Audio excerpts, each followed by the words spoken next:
Bismillahirrahmanirrahim. Assalamualaikum warahmatullahi wabarakatuh.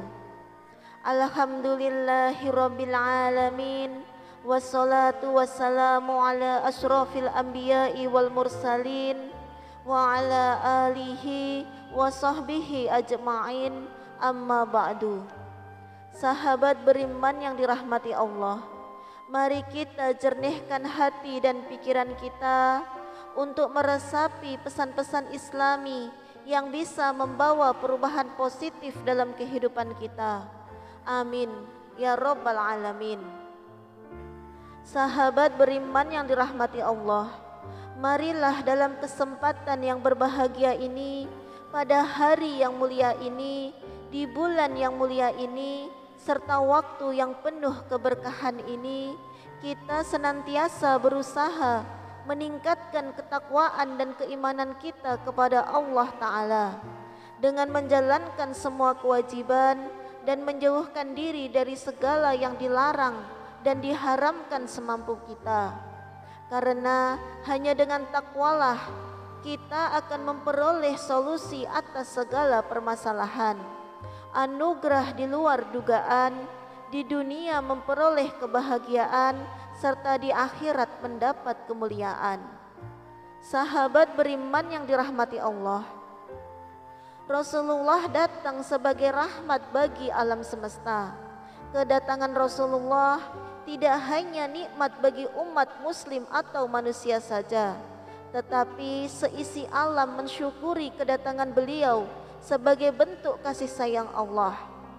Kita yang hidup di akhir zaman hendaknya bersyukur menjadi salah satu umat Rasulullah, karena ada banyak sekali kelebihan dan kemudahan yang Allah berikan khusus untuk umat ini. Syekh Muhammad bin Alawi Al-Maliki menjelaskan bahwa salah satu rahmat Allah untuk umat ini adalah ada banyak amalan yang tidak hanya mendatangkan pahala, tetapi juga dapat menghapus dosa. Ayat dan hadis menyebutkan ada banyak sekali amalan yang secara khusus menjadi penghapus amal dan dosa. Adapun secara umum, semua amal kebaikan adalah penghapus amal buruk.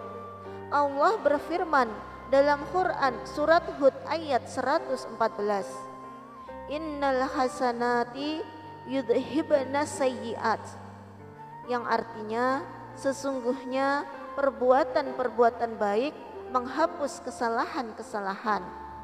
Berdasarkan ayat tersebut, dapat kita fahami bahwa amal kebaikan dapat menjadi penghapus amal dosa dan keburukan. Syekh Ihsan Jampes dalam kitabnya Sirajut Talibin menambahkan bagi pelaku dosa yang termasuk dosa hamba kepada Allah untuk mengikuti perbuatan dosa tersebut dengan melakukan perbuatan baik yang berkebalikan dan sekira sebanding dengannya. Dosa meminum minuman keras dapat dilebur dengan bersedekah minuman yang halal, seperti memberi minuman kepada sekumpulan orang-orang yang sedang mengaji bersama. Dosa mendengarkan ucapan-ucapan yang tak baik dapat dilebur dengan mendengarkan bacaan Al-Quran.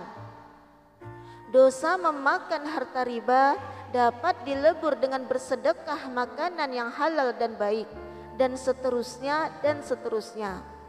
Sahabat beriman yang dirahmati Allah, berdasarkan kabar gembira dari Rasulullah, terdapat beberapa amalan ringan yang dapat menghapus dosa dan kesalahan yang kita lakukan kepada Allah Ta'ala. Di antaranya adalah, amalan pertama adalah menjawab panggilan muazin. Rasulullah mengajarkan bahwa jika muazin mengumandangkan azan, maka kita menjawab panggilan itu dengan bacaan Asyhadu an la ilaha illallah wahdahu la syarikalah wa anna Muhammadan abduhu wa rasuluh raditu billahi rabba wa bi Muhammadin rasula wa bil islami dina.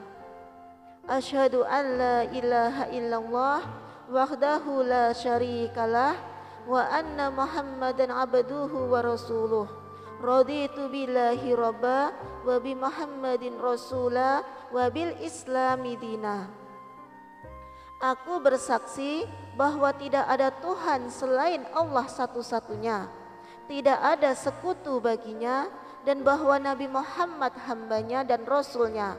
Aku ridha Allah Tuhanku dan Muhammad rasulku dan Islam agamaku. Hadis riwayat Muslim.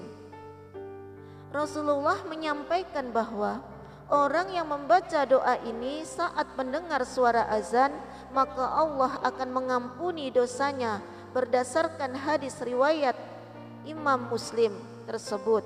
Dalam riwayat lainnya disebutkan bahwa Allah akan mengampuni dosanya yang telah berlalu dan yang akan datang.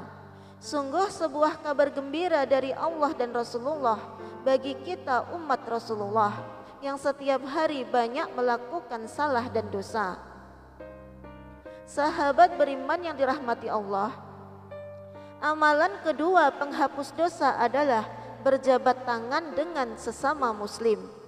Jika dua orang muslim bertemu, hendaknya mereka saling memberi salam dan berjabat tangan, karena perbuatan tersebut dapat menggugurkan dosa mereka berdua.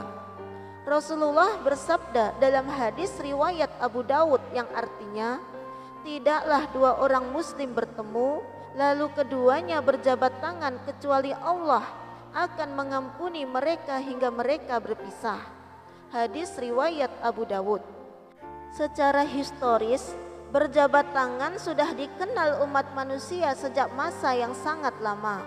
Maknanya tidak berubah dari zaman ke zaman, yakni untuk menunjukkan rasa saling sepakat dan hormat akan harkat dan martabat masing-masing. Secara normatif fikih, berjabat tangan atau bersalaman itu berpahala. Secara psikologis, berjabat tangan pun mampu memadamkan kecamuk dendam dan kekecewaan di antara orang-orang yang bertikai. Namun yang tidak kalah penting bahwa hadis ini juga memberi pengertian bahwa berjabat tangan akan menggugurkan dosa satu sama lain.